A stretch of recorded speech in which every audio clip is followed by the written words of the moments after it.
Hello and welcome back, beautiful soul, to Permission to Follow Your Inner GPS, your inner guided purpose soul path, where our soul intention and agenda, everybody's got one, right, is to help you figure out where you get snagged or triggered or blocked or whatever along your own path by presenting or featuring different guests from a wide variety of coaching and backgrounds. And today is no different.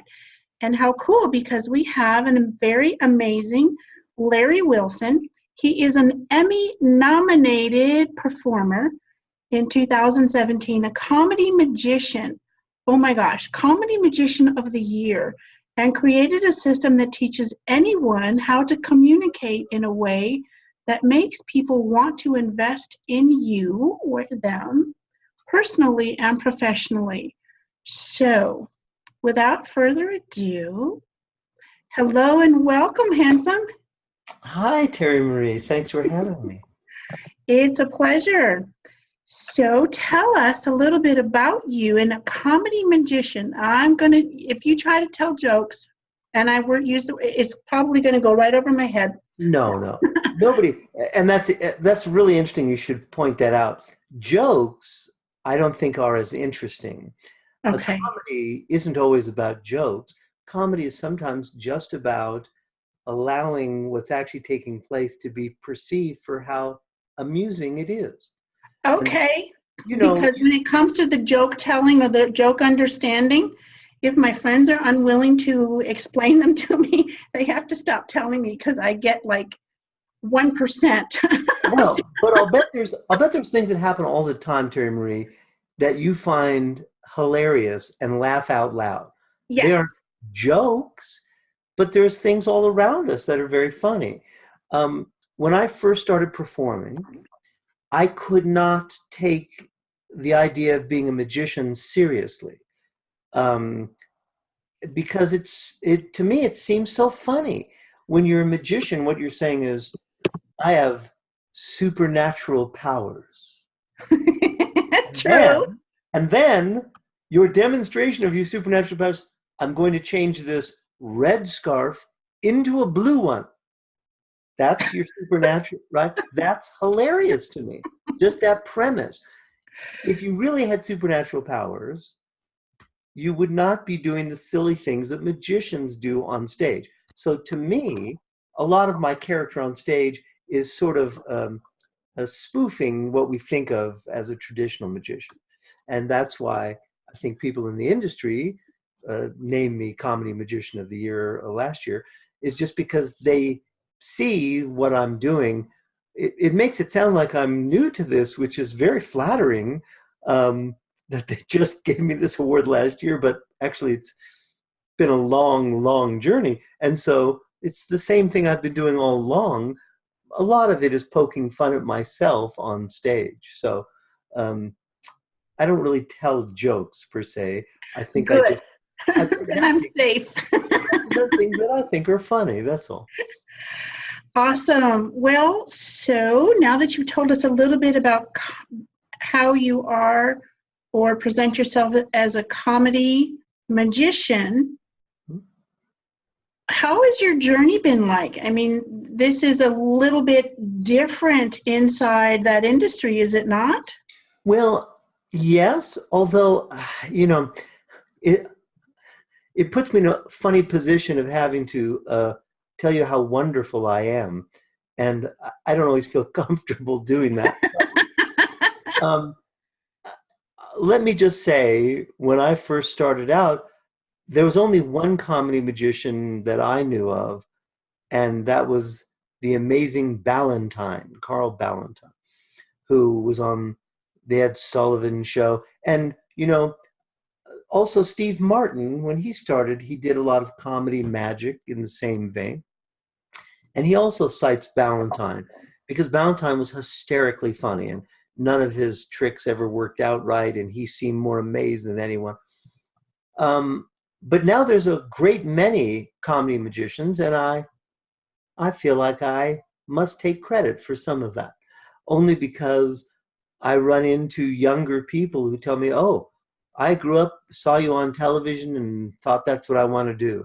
In fact, the International Brotherhood of Magicians, which is the oldest established organization of magicians in the world, invited me last month to perform and lecture at their national convention.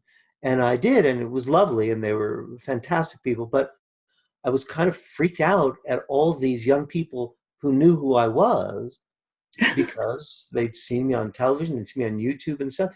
And it's not like I've stopped performing. I'm continually performing. I was just down in Sacramento last week and going to Folsom next week. I mean, I seem to be working more than ever now, but it's quite an eye-opener to have all these young comedy magicians, and some of them are brilliant. I mean, some of them are doing stuff.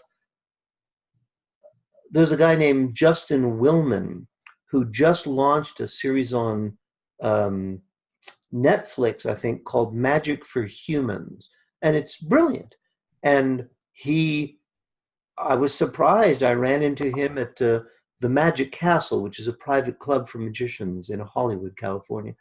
I ran into him there, and I went to introduce myself, and he said, I know who you are, Larry. And I was sort of like, how would you know who I am? He said, are you kidding? So, I mean, he didn't say, oh, this is because of you, but there's so many young comedy magicians now, and it's fantastic. It's really fantastic to see. It's Well, what have been some of the challenges or the obstacles that you have worked through? Well, it's interesting. My immediate reaction is to say there were no obstacles, because only because I feel so blessed, because so much good stuff happened to me and I had no idea what I was doing. I just sort of showed up and tried to do the best job, and things kept falling in my lap. I would get a phone call from someone saying, oh, we saw you performing and want to put you on television. And I said, okay, sounds great. And then someone would call and say, we saw you on television. Anne Margaret wants you to open for her at Caesar's Palace. And well, actually, when that happened, I thought it was a joke. I thought it was friends of mine pranking me. So I just kept pranking the person back on the phone. I said, well, I'm a very busy man. I'm not sure I'm available. And the person on the phone said, oh well, could you check your date book? I said, yes, let me take a look. I didn't have a date book. I didn't have anything, right? And this went on for like 5 or 10 minutes until I realized this was not funny. I thought, could this really be someone from Caesar's Palace calling me who wants? And so then I apologized. I said, I thought this was a joke. They said, no, we would have called your agent, but we couldn't find an agent. I said, I don't have an agent. And they said, so this is why when you say, what were the challenges? The challenges that most people face, which are so much more daunting than mine. Okay. I feel so blessed to have had so much happen just out of the goodness of other people who saw me and thought I was amusing or something like that. It's crazy. It really is crazy. And what's the most interesting thing, and the reason I connected, is because over the last 25 years, people would approach me privately, big stars. I worked with the biggest people in entertainment. And some of them I became very good friends with. And so I learned a lot of things from them that I was then incorporating on stage, that I was using a lot of the techniques that I was learning from them. Sometimes it was conscious. Someone like Sammy Davis would say, oh, I love this thing where you did blah, blah, blah. And I didn't realize I was doing that. And then I would ask him, I go, what do you mean? And he would explain. And I'd sort of go, oh, okay. And he'd say, yeah, if you do this and you do that. So sometimes it was conscious. Sometimes it was unconscious, where I would have an experience with someone and I would just come away with a feeling that I would then manifest on stage, but I didn't really understand at the time what I was doing.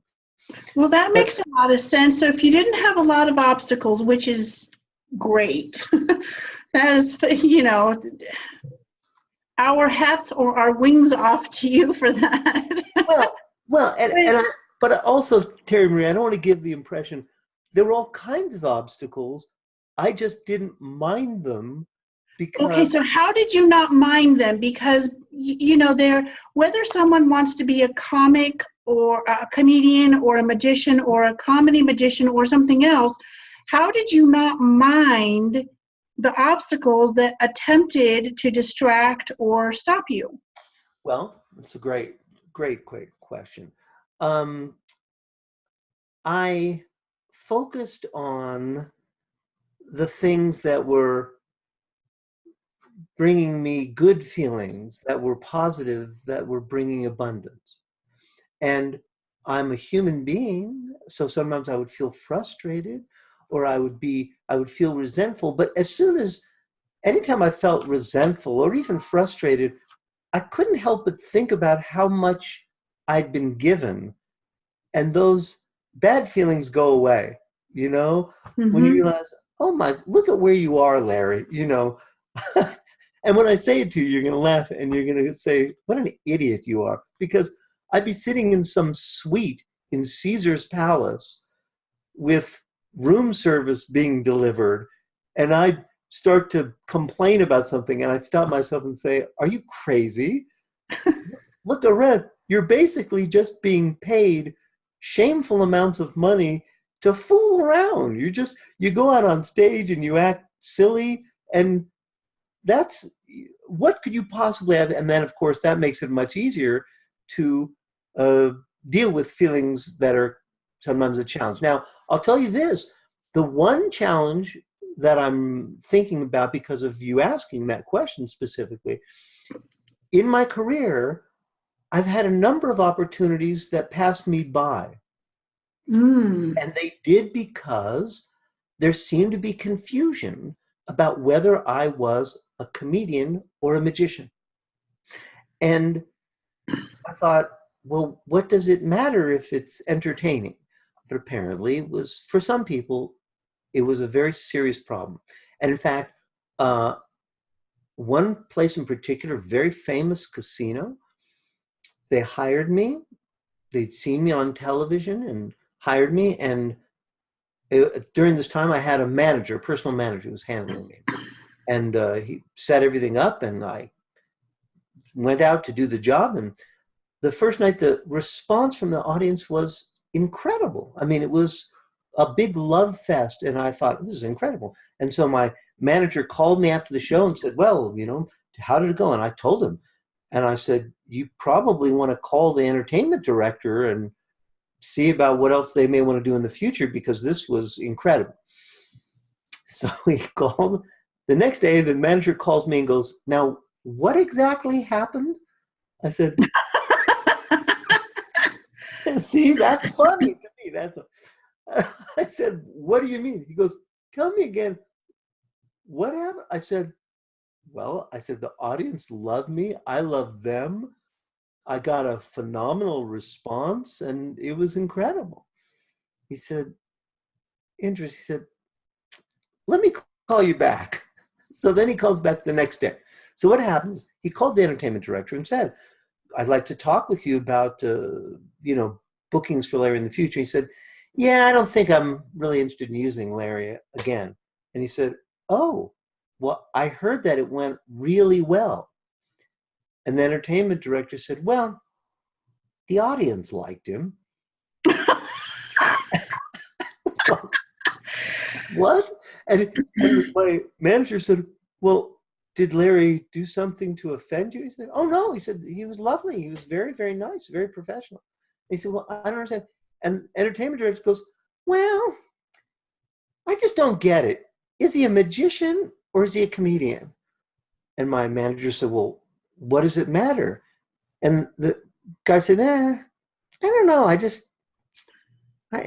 just sort of bugged me. I wish I knew. So that happened so many times. And I've said to some other people in my life, the only people who really like me are the audiences.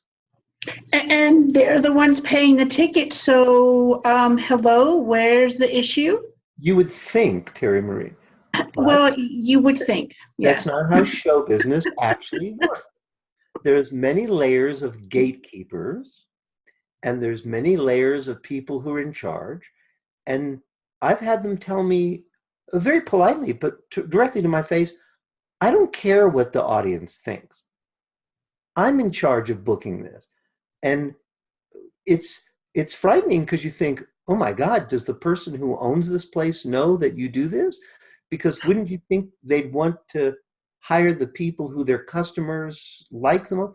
Well, you know how people are, especially when their ego is attached. There's people who say, no, I think, and it's such a silly and insignificant thing that I'm telling you. I mean, this is, Well, it's not, it really isn't insignificant. You chose to see it that way because it yes, made it easier to then go on to those opportunities that the people, whether they got it or not, say, you know what, it's working. right. I mean, the thing is, you can't please everyone.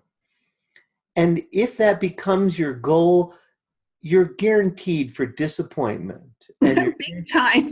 yeah, and you're guaranteed to have a pain in your life that you don't need to have. And I understand that feeling of everybody wants to do good. Everyone wants to do their very best. Everyone would like to have everyone like them. But if we accept the fact that other people have their own business that they're handling or not handling, and that it's not our responsibility to handle their business for them, then the best we can do is be open to them and be accepting of them and be available if they suddenly start to feel differently. But if you find a certain path that is rewarding and working for you, seems like maybe you should pursue that path. And that kind of leads to this weird uh, journey that I am on, because over the years I would be approached privately by people, sometimes by celebrities themselves, sometimes by the representatives, who'd say, oh, I saw you speaking here, or saw you on stage, or saw you on stuff. Could I hire you to teach me to do what you're doing in terms of speaking and communicating? You seem relaxed. You seem uh, open and friendly. You seem very natural. And I said, yeah, because I don't know what I'm doing. I said, sure, of course. I'm happy to teach that to you. It's very easy. I can teach all these things that I learned from all these incredibly famous stars over the years. I'm happy to. So I've been doing that for years. It is only recently, because of this mentor, Joel Bauer, who said to me, when he started to hear some of these stories, he said, I can't believe all these stars you've worked with and all these things you've learned. I said, yeah, this is just sort of part of my thing. He said, well, this is something you could teach to large groups of people. I said, yeah, I guess. I never thought about it. He said, well, you should. He said, because you could teach boot camps. I said, okay, I'll do it. What does that mean? He said, well, it's a small group that's sort of an intense training for several days. I said, oh, yeah, I've done that, but just one-on-one. He said, well, of course you could do that with a dozen people. I said, okay. So as of the start of this year, now I've taught 5 boot camps that are 2 days with, I limited to 12 people. And it's the same stuff. I'm just sort of seeing it in a new way. And then Joel, of course, is the one who said, there are companies, there's big corporations who would very much like you to be able to teach their people, because so much of what I teach, all these years, all this stuff I've done, these awards I've won and the Emmy nomination, it's really just about communication. And presentation, isn't that part of communication? Absolutely. Absolutely it is. And it really is. And that's the other thing that's so funny, that Joel really helped me understand better is that people have always said, oh, you must have been born with this. And I'm thinking, no. I said, I learned to do this. And they said, well, takes a special person. I go, no, anybody can learn to do this. I mean, all you need, I don't really speak any other language besides English. So you need to be able to have a working knowledge of English. Right. If you were able to communicate in English with me and you had a sincere desire, then I could teach anyone. And I have. And it's incredible because some of the people who I've trained, I now see them and it's the difference is night and day. So, when you talk about my journey, that's part of what it's become, which is so interesting because the landscape in entertainment has shifted a great deal.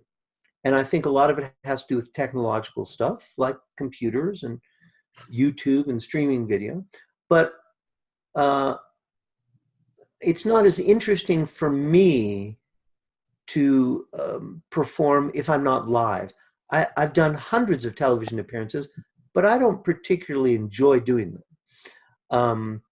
I like performing live. I like the exchange of human energy that we feel. And so being able to train people in this method that I've developed over these years that I call Wilson Method, strangely enough.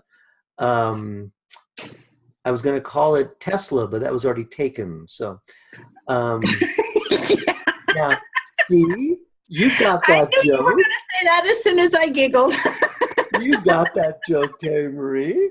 I did get that one. See, that's all it is. Those kinds of things that I understand. That's all it is. And you know something? That kind of joke is very mechanical. I can teach anyone to make those kind of jokes because they're just technique. You don't need any talent for that. The more you do it, the more you practice, the better you get at it. So I'm not saying that you can train with me and then walk out on Carnegie Hall stage tomorrow and be Jerry Seinfeld, but I have to tell you, I shared a hotel room with Jerry Seinfeld for a week when we were both starting out. Lord. The club that we were working at was so cheap, they wouldn't get us our own hotel room. Fortunately, we got our own separate beds. But that'd be good. Yeah, that's good. I thought it was good, right? But let me tell you something about Jerry Seinfeld. This is many years ago. This is way before anyone knew who he was. And every day, I would get up about noon, and Jerry was already up, had already had breakfast, had already gone running, had showered, changed, and had been at a table in the room writing for many hours. And so then he and I would go out for lunch, and I'd say, hey, man, you want to go see a movie? And he'd go, oh, no, I have to go back and write. Jerry would go back and write for many more hours before we'd go to the show. Then we'd go and do our show, and then I'd go, hey, I met some ladies who said there's a party someplace. And Jerry's like, oh, no, I have to go back and write. So it was very clear to me all those years ago. And I said to him, I remember this so clearly. I said, well, why do you need to write so much, man? Your act is fantastic and you're getting great reaction. He said, well, I intend to do a lot of television and it eats up material. So I have to create a huge backlog of material. So he wasn't on television yet at that time, but he saw what his plan was and where he was going. And so it was no surprise to me what happened with him because it was very clear. He had a very clear plan and he worked at it very, very diligently. And there was no question that was what was going to happen. And I mean, he's also a good example because the more you do it, the better, as simple as that. And overnight sensations take a while To be birds is like, whatever. Well, there's not So, only there's a quote from Milton Berle. He says, all it takes to make it in show business is 30 or 40 big breaks. Right? yes, a series of processes and opportunities and the right ones coming along. And it's not necessarily the right one, it's what we do with them. And even some opportunities, Yeah, the right answer is no. that's right. Absolutely right. So we're already at time. Can you believe it? So perhaps you'll come back another time. Anytime, And we'll- anytime. Anytime. Thank you. Please tell our viewers how they can find you. Oh, well, they can always find me by my website, wilsonmethod.com. I'm on Facebook as Larry Wilson Communication Savant. Ooh, I like that. Well, it's particularly funny because one of my students, when they saw how helpless I was with a lot of tech stuff, they said, you don't really understand this tech stuff. I said, no, of course not. And they said, but you're really, really good at communication. I said, oh, yeah. I said, with all modesty, I think I'm the best in the world there is. And they said, well, that makes you sort of like a communication savant. Like, you can't do any of this normal stuff, but you're really good at this one thing. I said, fair enough.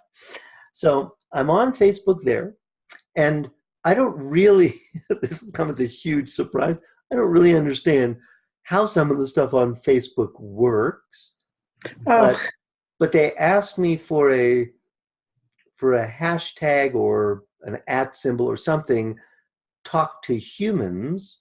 So maybe I'm at Larry Wilson at Talk to Humans on Facebook, or maybe you just have to keep pounding keys frantically until I just pop up. That may also work. well, let's help our viewers just a little bit. That's wilsonmethod.com Mhm.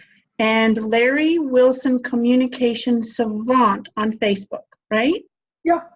Okay, we'll keep it simple for you. Well, when I hear you say it, it sounds so simple. We like simple. I translate a lot of angel into human in English, and so we like to keep things simple on this end as well. Makes sense to me. Thank you so much for being with us. And beautiful soul, whether your path or your inner GPS is a challenge or you feel maybe you're not quite ready, because the conscious mind shows you from A to Z and it's hard to bridge that chasm or that gap, start with place one. What can you do?